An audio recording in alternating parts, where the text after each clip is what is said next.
Oh, shut the fuck up. Shut the fuck up. Oh, shut the fuck up. Just shut the fuck up. I got two bitches kissing in the bathroom on my crib. The Toyota Mark 5 Supra, or dare I say Toyota, it's actually a BMW. This is a B58 inline-6 turbocharged engine. It's one of the most controversial platforms currently that's being made.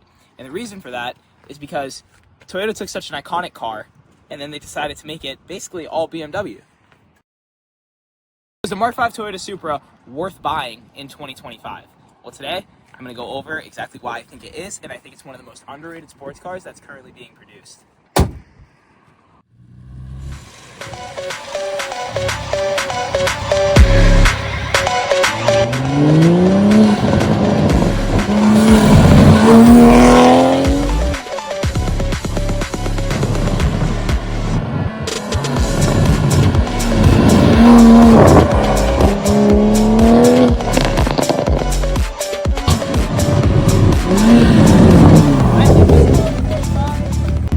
So we're going to start this video off with the raw driving impression. Why is this car so good? We have windows down. You guys are probably going to hear a lot of wind noise. I want to give you this raw feeling that this car is meant to deliver. Right now I have my Supra in sport mode mixed with paddle shifters. And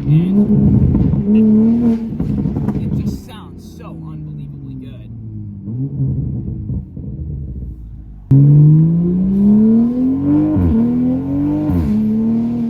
So obviously with these aftermarket modifications I have, the car is awake and it sounds immensely better than it would stock. But that is what's so great about these cars is, yeah, it's a BMW engine, but it is still extremely tunable and moddable. Right now, I am currently not running a tune. I just have the cold air intake, the catless downpipe, and the Tomei exhaust. That's all I have. I have no tune on this car, but yet it is still so fun and it sounds so good. And the reason for that is because you're still getting 400 horsepower in a light sports car that is meant to handle. This car is meant to be driven on the track, and there's a reason for it. It is so fun. The power delivery is so linear with really not a lot of turbo lag, and those props you're getting, the pull is just insane. The feeling you get driving this car, it is a pure driver's car. And that is what they did so well delivering with this car. They made it so trackable, but yet so daily drivable. It's almost like Toyota and BMW found the sweet spot of exactly what they need to do. Oh my traffic god. here. Passenger seat is insane through there. Wow, my god, that is insane in the passenger seat. The feeling in the passenger seat of this car, I don't know if you guys have ever ridden in one, but the pull, it is so strong. I mean, you literally can't fight it. And the sound of this car, I'm sure you guys are hearing some turbo noises. It's beautiful. This car is genuinely so fun. And I think for $50,000, you're getting such a good car for the price point. And it's going to smoke almost everything on the street besides cars that are built literally to race. I mean, you're beating stock Mustang GTs. You're keeping up with stock C8 Corvettes. You're keeping up with most of the M cars. And you're getting that rear-wheel drive, amazing-looking sports car, which some of those cars aren't going to offer you.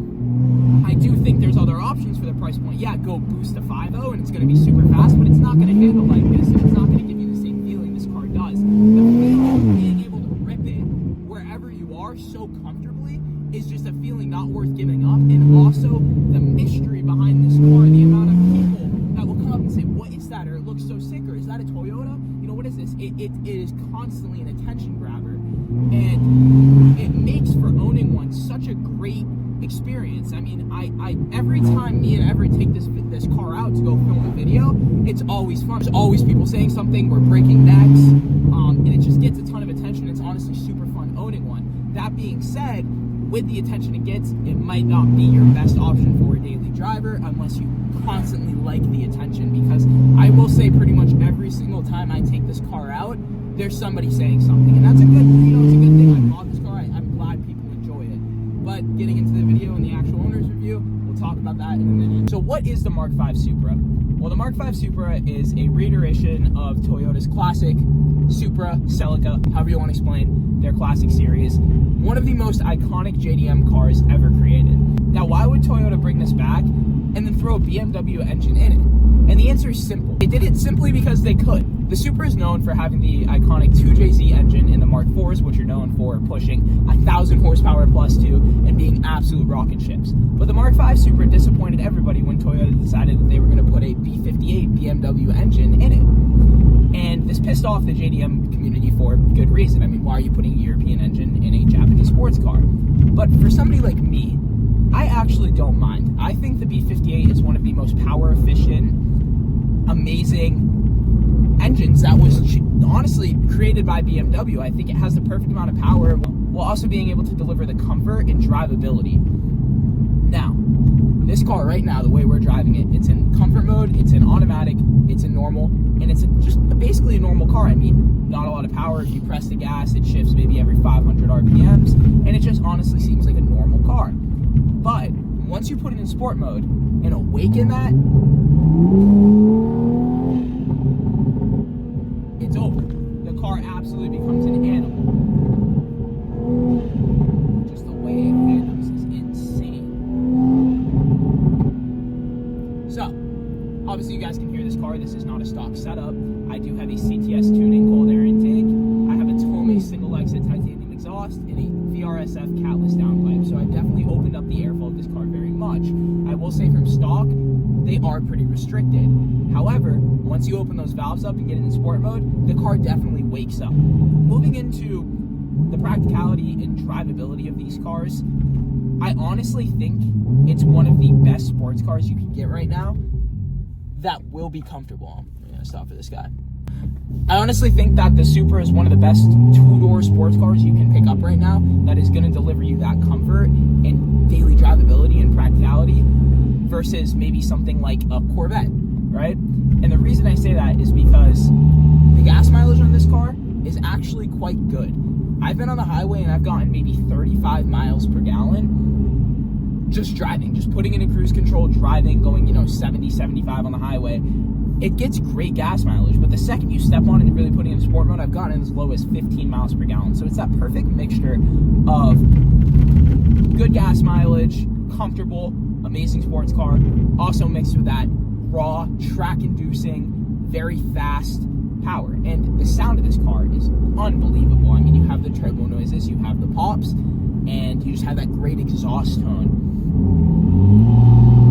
The handling of this car is amazing. It's actually just like a dream. I mean, you barely have to put your hand on the wheel. You just give it a little push and it's going exactly where you want it to be. Never mind the amazing traction control system that was also put in this car as well. When I have traction control on, this car, it really will not break loose. I mean, I could stomp on it and it'll just go. But the second you turn traction control off, you can definitely have some fun. You also have the 12-way power seats that for long road trips can be amazing because they have lumbar support and they're all electronic. The passenger seat gets the same exact thing the driver's seat does. I mean, they literally have lumbar support in the passenger seat. Granted, this is a premium model. I don't know about the base models. This is a 2021 premium. So I think really all that did was the heads-up display, which I have, and also the JBL speakers. So that's kind of the only difference between the premium and base model.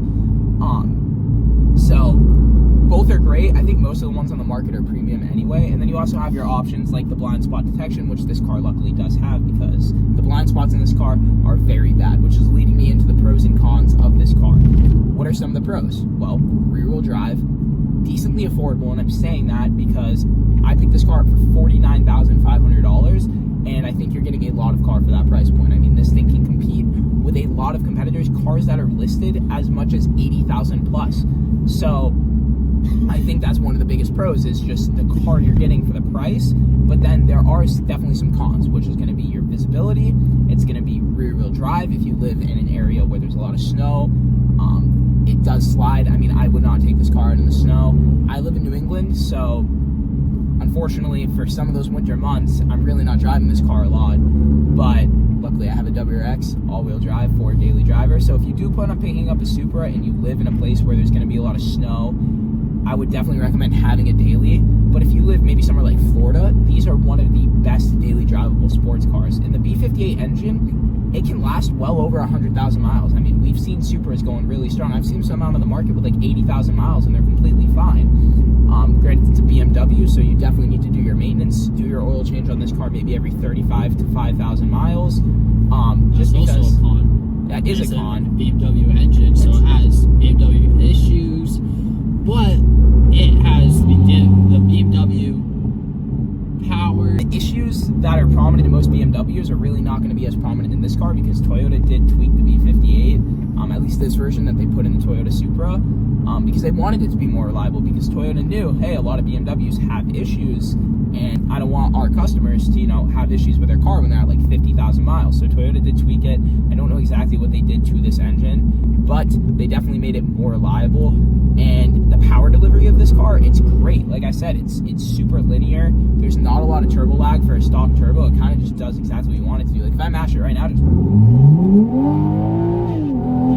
gone. This is in comfort mode too. I have not put it in sport It's mode not yet. that small a turbo either. Like, it's a pretty decent sized turbo, and there's no lag at all, which is surprising. I'd say so. Another con I forgot to mention about this car too is the 2020 to 2023 models, or the 2020 to 2022 models, did not come with a manual transmission. It was the 8-speed ZF8 transmission only, and that made a lot of fans mad, again, for a good reason, because we're getting a classic JDM sports car brought back. Why no manual transmission? And I opted for the automatic. Like I said, this is 2021. I opted for that automatic because, unfortunately, what you do have to understand now is the automatics are just faster. And I know you're going to argue, well, nothing is going to feel as good as a manual. I agree with you. And if I didn't have a WRX to daily drive that was a manual, I probably would have pushed a little harder to get this car in a manual. I do think it would be fun. But the paddle shifters in the ZF8 make for a great, engaging transmission. And I still have a ton of fun. I pretty much only drive this car in paddle shifter mode. I know, because I am used to driving, a manual. I can understand why that would make some people mad. The manual transmission, nothing will ever beat it. Manual is great. I understand. So why do I think that this car is still worth buying in 2025? I mean, you have other competitors out there like the C8 Corvette, the M3 Competitions, the C4, the base model Porsche 911s. To be honest, I think it's worth buying money. This car, I would pick the Toyota Supra before I picked like a base model 911. All right, and I'm saying that because money and looks. The looks of this car are absolutely stunning. The body lines are super aggressive. It's wide, it's low, and it makes for the perfect look. This car genuinely looks like a mini supercar. I've driven past kids, and they've been like, "Look, it's a Lamborghini." This car's not a Lamborghini; it's a Toyota. And like, people have came up to us and like asked, like, "Hey, is this like what is this?" Because like they don't know what it is. Yes. It does not look like a Toyota at all. Exactly. But it's a mini supercar basically. Essentially, that's how I like to look at it. And I mean, you're getting the JDM-ness with the German engineering, and I know a lot of JDM fans are not fans of German engineering, but what you have to understand is German engineers, they build the best cars. Realistically, they build the fastest, most powerful cars, and there's a reason for that. This car, it does around 400 horsepower to the rear wheels, and it is more than enough. I mean, it's different. 400 horsepower in a Toyota Supra versus 600 horsepower in a Corvette. They're almost kind of evenly matched. Yeah. And I think just the competition. So in the end, is the Mark 5 Supra worth buying in 2025? I'm gonna say yes, because I think the car that you're getting for the value is insanely good, and versus all its competitors, it holds up insanely. I actually think it's better than some of its competitors. So to be completely honest with you, I would 100% recommend buying this car if you want something that you can daily drive, and you want something. Just ignore that, guys. Yeah. Anyway, yeah, we're literally next to a Nerf range. People testing out their Nerf weapons. Anyway, the Mark 5 Supra, it is 100% worth buying. I think it actually is better than some of its competitors, and the looks of it are absolutely insane. So for the price point, I would 100% recommend one. They are going to stop making them soon, so the value of them might actually go up just like the Mark 4 Supras did. So if you're going to get one, I would definitely buy it now, and I just hold on to it and just drive it. I mean, genuinely, the car is great. The only downside is if you want power and you buy a newer Supra, you're going to have to get the ECU unlocked or use JB4. But to be honest, just for the car itself, 100% would recommend still buying.